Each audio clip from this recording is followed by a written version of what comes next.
Bem-vindos ao podcast Ratos de Laboratório.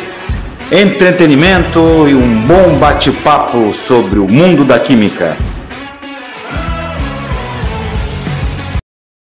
Olá, poeira de estrela, sejam bem-vindos ao podcast Ratos de Laboratório, o podcast da química. Aqui sempre um assunto científico de maneira descontraída.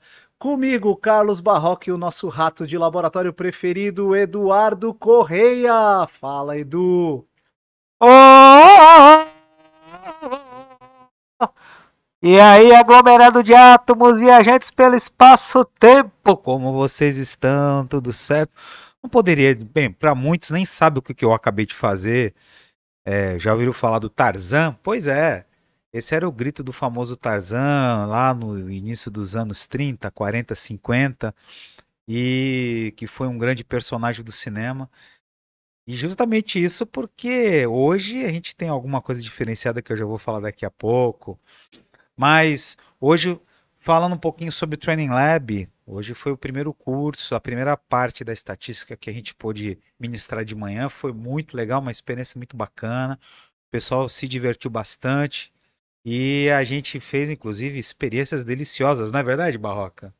É mesmo, foram experiências fantásticas, o pessoal adorou. A gente falou de estatística, falou muito sobre estatística, falamos sobre a estatística lá no nosso curso do Training Lab, né, Edu? E assim, foi bem gostoso, foi muito bom. Certamente, você que está nos ouvindo, compartilhe, principalmente se você é profissional da química, de farmácia, das engenharias e de outras áreas que envolvam análise de um modo geral. Não deixe de se inscrever nos nossos cursos.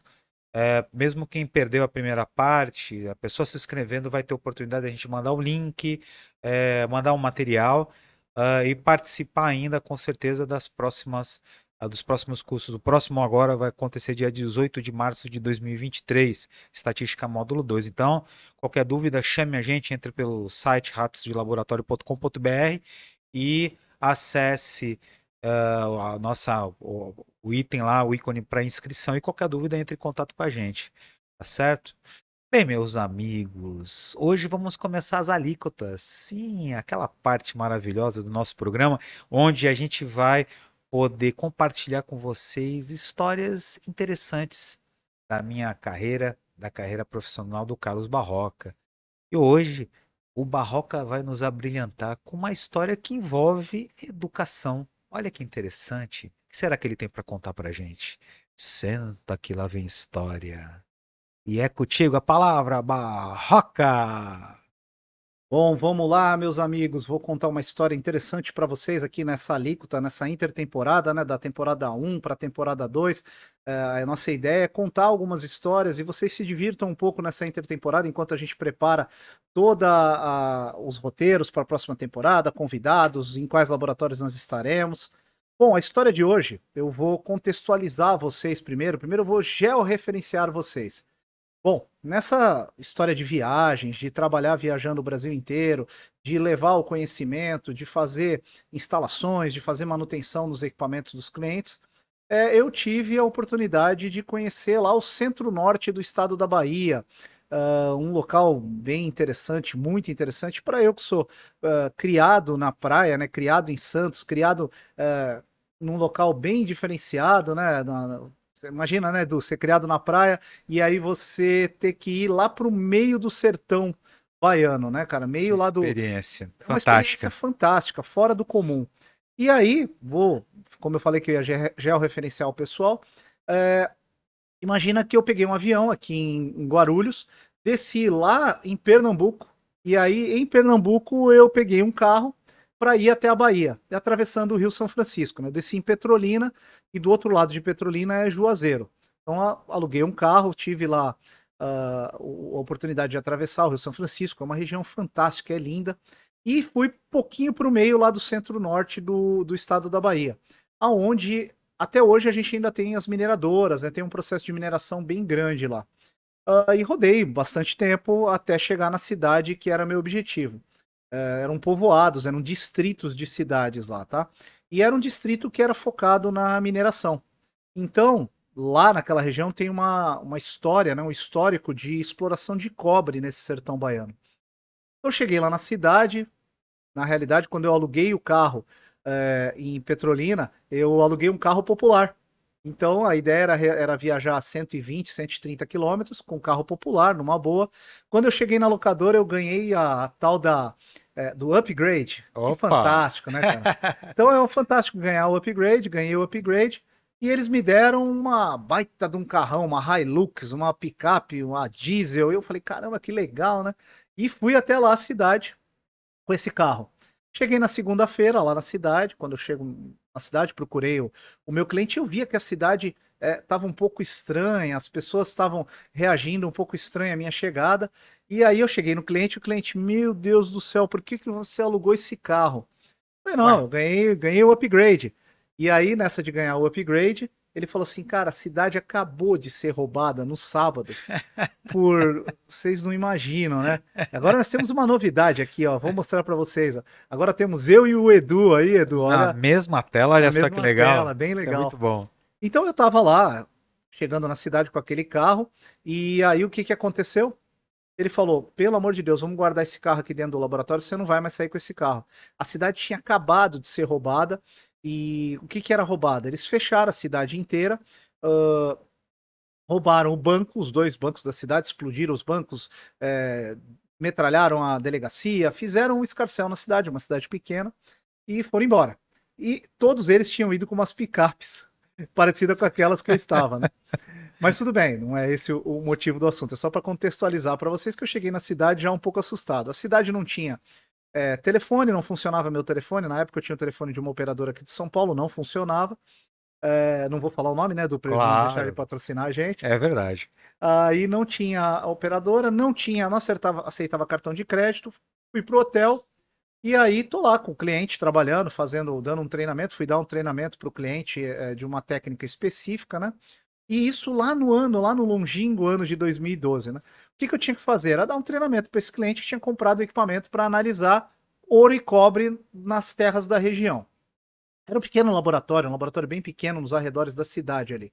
E a cidade foi construída para mineração, né? Então, esse laboratório estava focado em as pessoas que faziam pequenas extrações ali nas suas terras descobrir se tinha ouro na realidade, né? E tudo bem, fizemos o treinamento, eu ia ficar 3 dias lá, fizemos o treinamento, fiz todo um contexto do treinamento, aí o cliente falou assim para mim, e é a parte legal dessa história. Ele falou para mim: bom, não tem onde almoçar, não tem restaurante na cidade, até por conta do que aconteceu. Hoje é segunda-feira, você vai almoçar na minha casa. Olha, que isso é coisa. Só acontece no interior do Brasil, né? Onde as pessoas são tão receptivas, né? Sim, aí, Edu, ele me convidou para almoçar na casa dele. Eu fiquei super contente, né, cara? E aí cheguei lá para fazer aquela refeição, entrei, ele me levou a casa. Para tentar mostrar para vocês o que que é isso, era uma casa de chão batido, uma casa muito simples, mas muito simples mesmo. E aí eu entrei na casa dele, ele me apresentou para a mãe dele, Dona Maria. E aí a Dona Maria sempre, né, no norte, nordeste, né, a Dona Maria é o que tem de mais bonito, né? E aí a Dona Maria pegou e falou assim: filho, senta aqui. E eu era o convidado especial, porque eu era o consultor, eu estava indo ministrar um treinamento para o filho dela. E eu sentei na cabeceira da mesa, só que eu não pude deixar de reparar, eu entrei pela sala. Quando eu entrei pela sala, eu percebi que na sala de visita, na sala de entrada, haviam duas fotos, uma em cada lado da casa, da sala. Uma das fotos era de um papa católico. A outra foto era de um político famoso, presidente da República. E eu fiquei muito curioso para saber, até o Papa eu até entendia por que havia uma foto do Papa, mas eu fiquei curioso para saber por que o Papa e aquele certo político. Bom, você não acredita, Edu. Eu olhei aquelas fotos, sentei à mesa. Ela, Dona Maria, ela colocou a comida à mesa e meu cliente sentou do meu lado e ele falou assim: "Ó, não liga para minha mãe que ela não vai sentar enquanto você não comer. Então você tem que comer". Eu falei: "Não, claro, tudo bem. Nós vamos à mão, sentamos". Ela colocou a comida, me serviu Devia ter e sido uma comida das mais deliciosas possíveis. isso é outra história. Mas era carne de bode. Uou! Mas isso é outra história que eu conto depois. Mas estava uma delícia, dona Maria, estava uma delícia. E aí ela me serviu, e aí eu perguntei para ela. Falei, dona Maria, posso fazer uma pergunta para a senhora? Ela deu uma risadinha e falou assim, claro, pode fazer. E por que que a senhora tem uma foto do Papa na sua sala? Ela falou assim para mim, filho, eu sei que você não quer me perguntar do Papa. Eu sei que você não quer me perguntar do Papa, mas eu vou falar.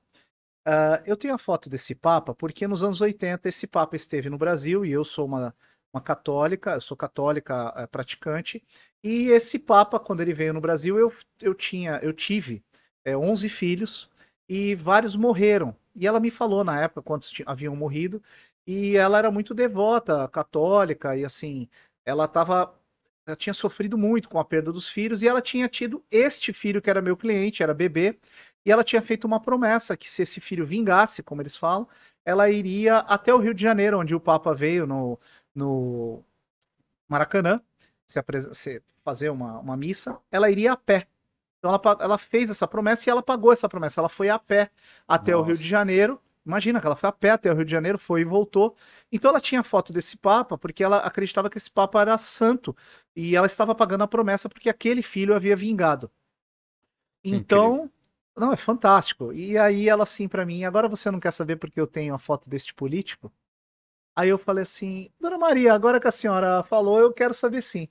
Bom, eu tenho a foto desse político porque é o seguinte, dos meus 11 filhos, ela havia falado, acho que 3 ou 4 haviam morrido, 2 haviam casado, e mais o 2 ou 3 nunca tinham estudado e tinham empregos ligados à agricultura. E ela falava, só este meu filho aqui que teve a oportunidade de estudar. Por quê? Porque este político, ele trouxe uma escola técnica, aqui para a região, para a nossa região. E foi a primeira escola técnica que a gente teve a oportunidade, o meu filho conseguiu passar nessa escola técnica e ele começou a estudar. E hoje ele é um técnico de mineração e está fazendo um treinamento com você, que veio lá de São Paulo para dar esse treinamento para ele. Então eu fico muito feliz do meu filho poder usar um avental. E a gente se vestia com avental branco no laboratório, né? E o meu filho está de branco. Então o meu filho ser o único que estudou, foi só esse que estudou. Então eu sou muito grata pela vida dele por conta do Papa, que foi a promessa que eu fiz, e eu sou mais grata ainda a esse político por ter aberto uma escola e ter dado a oportunidade do meu filho estar fazendo um treinamento com você.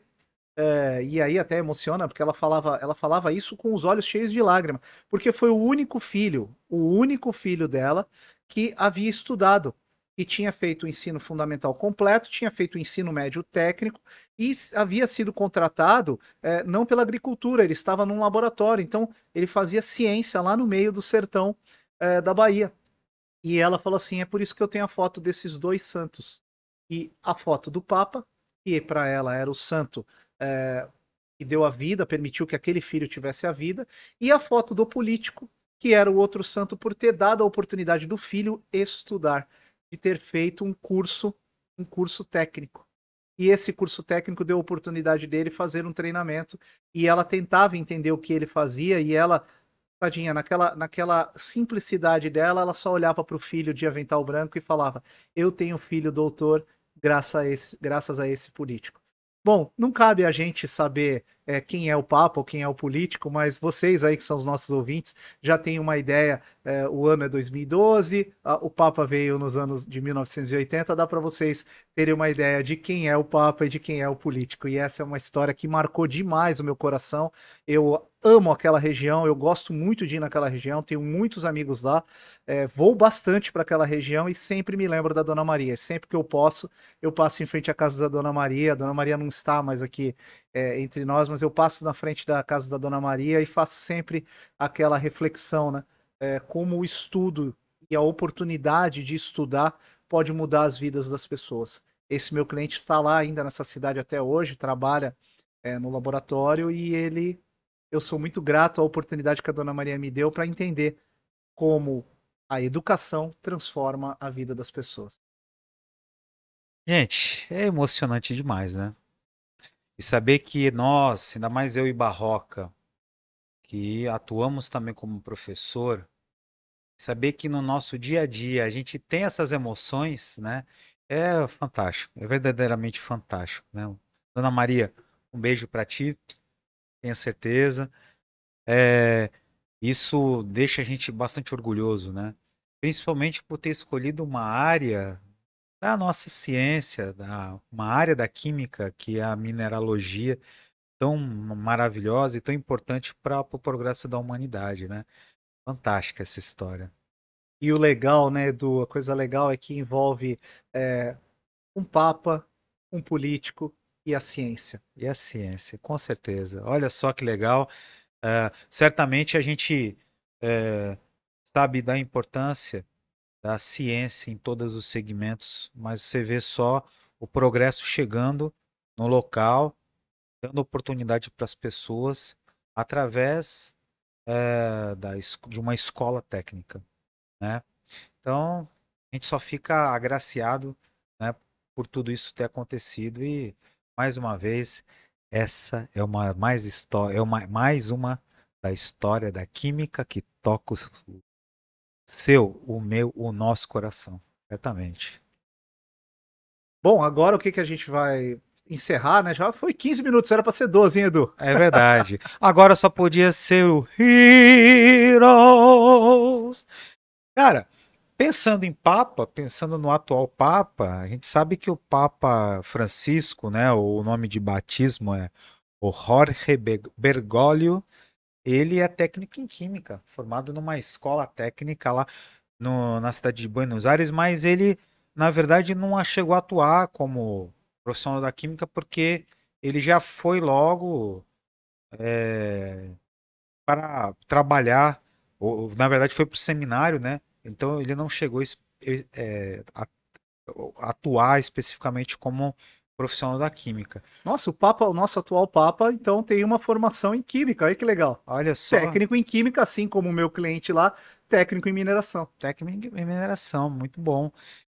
Mas eu queria trazer hoje um personagem brasileiro, porque vocês acompanharam aí nos 12 primeiros episódios do Ratos de Laboratório.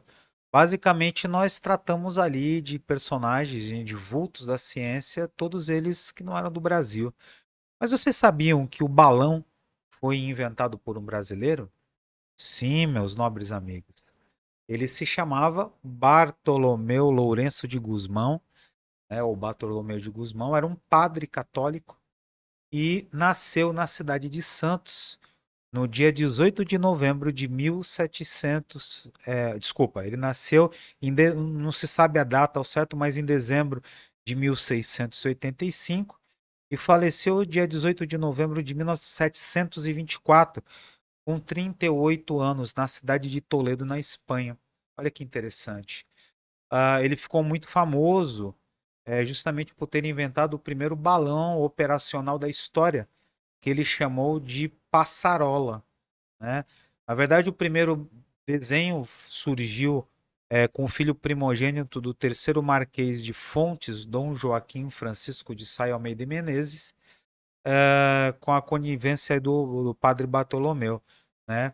Posteriormente, ele acabou aprimorando esse estudo do filho do terceiro Marquês de Fontes, e ele, justamente com os ensinamentos dos princípios de Arquimedes, né, ele pôde construir um protótipo que realmente permitiu que ele conseguisse voar, né? Então, é, todos vocês que veem um dirigível, principalmente nas grandes cidades, que a gente tinha o dirigível da Goodyear, normalmente era daquela fabricante de pneus que passava, todo mundo ficava maravilhado. Meu pai e minha mãe tiveram a oportunidade, é, nos anos 40, de ver dirigíveis alemães, na verdade foi nos anos 30, desculpa, foi antes da Segunda Guerra Mundial, né?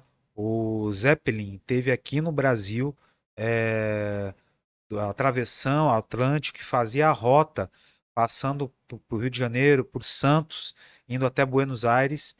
E com isso, meus pais tiveram a oportunidade de ver esses maravilhosos dirigíveis alemães sobrevoando a América do Sul, na nossa região aqui da Baixada Santista, presenciaram isso. Meu pai sempre falou sobre isso, né? E eu queria dar uma salva de palmas no coração do querido Padre Bartolomeu de Gusmão, né? mas um gênio e com coração e mente brasileira. Fantástico, Edu, muito bom. Agora estamos nós dois aí, vamos nos despedir. Bom, pessoal, essa foi a primeira alíquota para ficar entre as temporadas aí. A primeira alíquota, a primeira história. Na semana que vem a gente tem uma história fantástica do Edu aí. Não é não, Edu? Opa, com certeza. Não percam mais uma alíquota dos ratos. Tenho certeza que vocês vão gostar. Bom, pessoal, fica aqui o nosso abraço. Boa semana para todos. Estudem lá o pessoal que participou do treinamento de estatística, os que não participaram, entre em contato com a gente lá no Ratos de Laboratório, acesse o Training Lab, inscreva-se, ainda dá tempo, ainda teremos outros cursos, outros treinamentos. Um abraço, um beijo para todos vocês aí.